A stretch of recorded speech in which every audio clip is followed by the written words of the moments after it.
So what I want to go over today is the difference between an open valley system and a closed valley system on a metal shingle installation.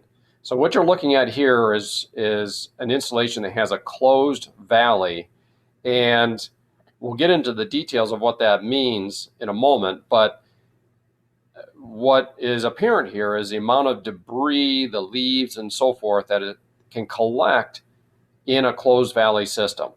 And so let's take a look at what a closed valley system is, why you shouldn't be doing it, how is it that it ends up that there's a lot of closed valley systems being installed out there, and where that all originates from.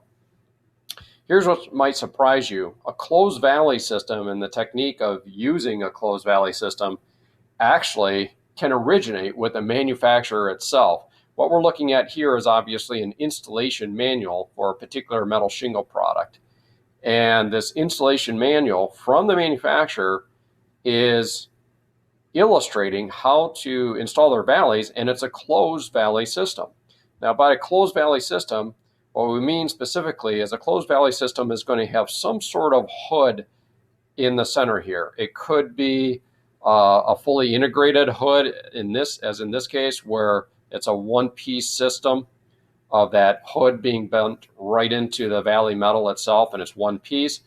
There's also closed valley systems that are not fully integrated. They're a separate component that puts that hood on there. But those are all closed valley systems.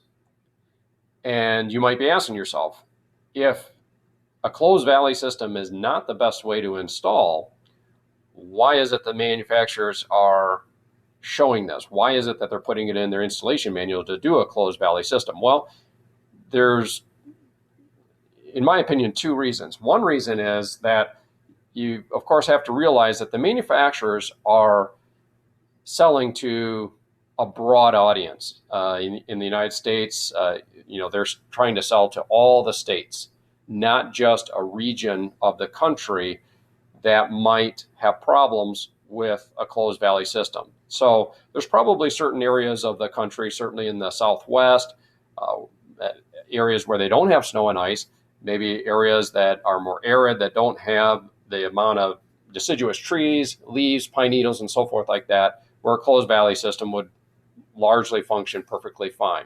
So that's one reason, is the manufacturers are selling to a broad audience. The second thing is manufacturers have a vested interest in as many installers, contractors, etc., installing their product as possible. So they want to design it so that it's very easy to install. Not necessarily the best technique, but easy to install. And so with a closed valley system, that's one of its benefits, is that it's simple, it's easy, and as I like to say, a trained gorilla can do it. And so what they're doing is, rather than teaching steps that are required to do an open valley system that are more tedious, more time consuming, quite frankly, more costly, they're showing how you can just install this valley in place, cut off the end of your shingle product, shove it into that center, and it creates this nice cosmetic line. And I grant that it does have a nice cosmetic line. If you're looking at it, it looks okay. But what you have to realize is that the slope of that roof is pointing down towards that valley. Every drop of water, every leaf, every pine needle, every snowflake is wanting to move towards the center of that valley.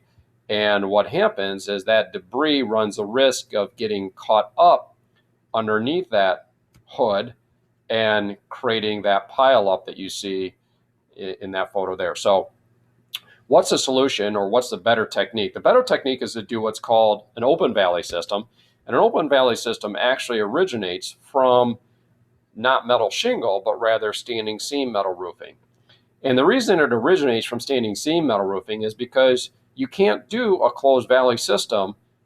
Well, I guess you could do a closed valley system with standing seam, but you would immediately have problems. It'd be very apparent, because with a standing seam, you have the height of the seam that if you ran that panel all the way down to the center of the valley, all the way down to the apex of the valley on both sides, you would literally be creating a blockade, a dam at every point that those standing seams came together in the center of the valley. So there's no way that snow could come down that valley. There's no way that leaves and pine needles could come down that valley. Quite frankly, water would have a tough time.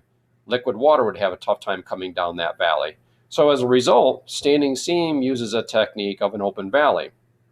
The trick is to do that same technique or a similar technique, it's a little bit different, but a similar technique also for metal shingles. And so you end up with the same nice open valley system that allows all your debris, snow, pine needles, leaves to flow freely. And you also still have a nice cosmetically appealing installation. So that's the difference between open valleys and closed valley systems, and why you really have to pay attention to it, and why you can't assume that the manufacturers are necessarily correct in their instruction set on how to install their product.